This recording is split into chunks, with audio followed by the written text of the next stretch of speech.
昨天在互联网问诊平台上，一位患者特地来感谢我治好了困扰他半年的咳嗽。北京、上海各大医院都跑遍了也没好，没想到就在网上问诊了一下，连面都没见就把病给治好了。我想起来他是我半个月之前在网上接诊的一个病人，这个病人问诊的时候特别激动，让我救救他。原来他咳嗽有半年之久了，一直干咳为主，没有什么痰液。先是在当地地级市医院看，吃了消炎止咳化痰的药物，一点效果都没有。后来又到省城医院呼吸科，怀疑是气管过敏，又给他开了降低气道敏感性的药物，仍然一点效果没有。第二次看医生的时候，医生让他去五官科看一下咽喉部，看了以后确实查出来有轻度的咽喉炎，给他开了治疗咽喉部的药物，但仍然没有什么效果，除不了根。于是他又来到了上海，走了好几家医院，开的药竟然都是差不多的。这个时候患者的症状已经很严重了，有时候甚至咳嗽憋不住小便，时不时的在公共场合出丑。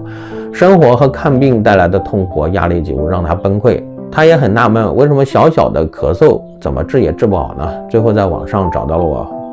特地通过寻呼电话去联系到了他，仔仔细细地询问了他的病史，发现我想到的很多原因，其他医生都想到了。就在差不多问诊快结束的时候，我就问了他一句，我说你有高血压吗？他说有。然后我又问他吃的什么药物，他说吃的是伊那普利，大概是在半年前开始吃的。我说你暂时把这个药物停掉吧，说不定咳嗽就会好了。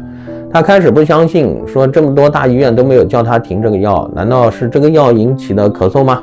我说你要不先试一试吧，说不定有效呢。结果他停了这个药，1个星期之后咳嗽就明显缓解了。所有的药物都停掉之后，包括止咳化痰的药物都停了，咳嗽也没有复发。他也调换了其他的降血压药，血压控制的也不错。其实在临床上我们时不时的会看到这样的病人，